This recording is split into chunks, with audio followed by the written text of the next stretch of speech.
দর্শক, ঈদ যাত্রার খবর জানাতে সায়দাবাদ বাস টার্মিনাল থেকে যোগ দিচ্ছেন সহকর্মী এনআই নাহিদ। নাহিদ, বাস টার্মিনালে ঘরমুখো মানুষের চাপ কেমন দেখছেন, বিস্তারিত জানাবেন।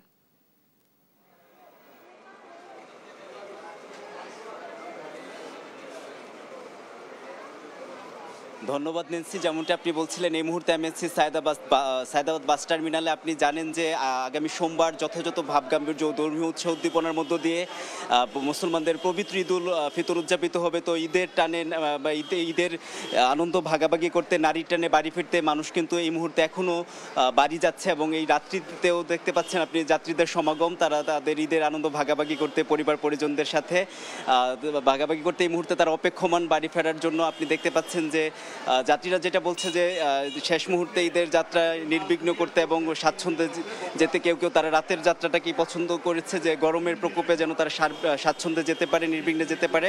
তো আমরা বেশ কয়েকজন যাত্রীর সাথে কথা বলেছি, তারা কিন্তু ভাড়া নিয়ে কোনো ভোগান্তির কথা বা বর্ধিত ভাড়া নিয়ে কোনো অভিযোগ করেনি।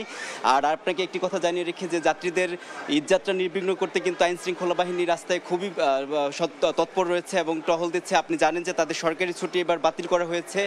আমরা কিছুক্ষণ পরে আইন শৃঙ্খলা পরিস্থিতি নিয়ে র্যাবের মহাপরিচালক ব্রিফ করবেন। আর দূরপাল্লার বাসগুলো সারা রাত বড়ি যাত্রীদের পরিবহন সেবা দিয়ে যাবে। আমরা তো একজন পরিবহন সংশ্লিষ্টের সাথে কথা বলবো। এবারে ঈদযাত্রায় আপনাদের যাত্রীর চাপ কেমন এবং কেমন দেখছেন, আমাদের কি বলবেন? বিষয়টা হচ্ছে, আমি শ্যামলী পরিবহনের পক্ষ থেকে আপনাদেরকে ঈদুল ফিতরের শুভেচ্ছা জানাই। মূলত আমরা এখান থেকে গাড়ি ছাড়ি দক্ষিণবঙ্গে বরিশাল বিভাগ, তারপরে হলো চট্টগ্রাম, সিলেট, সুনামগঞ্জ, কক্সবাজার।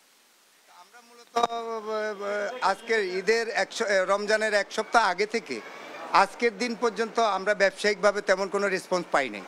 আর দ্বিতীয়ত আজকের দিন অন্তত মানুষের উপচে পড়া ভিড় হওয়ার কথা ছিল।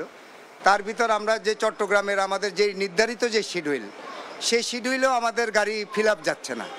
তার ভিতর বরিশাল বিভাগের কিছু টুকটাক যাত্রী আছে, তারা যেমন হয়তো দেখা গেছে এখন একটা লোক এসে বললো যে বরিশালের টিকিট আছে কিনা, আফটার 45 মিনিটের ভিতর আর 3 জন এসে বললো এরকম।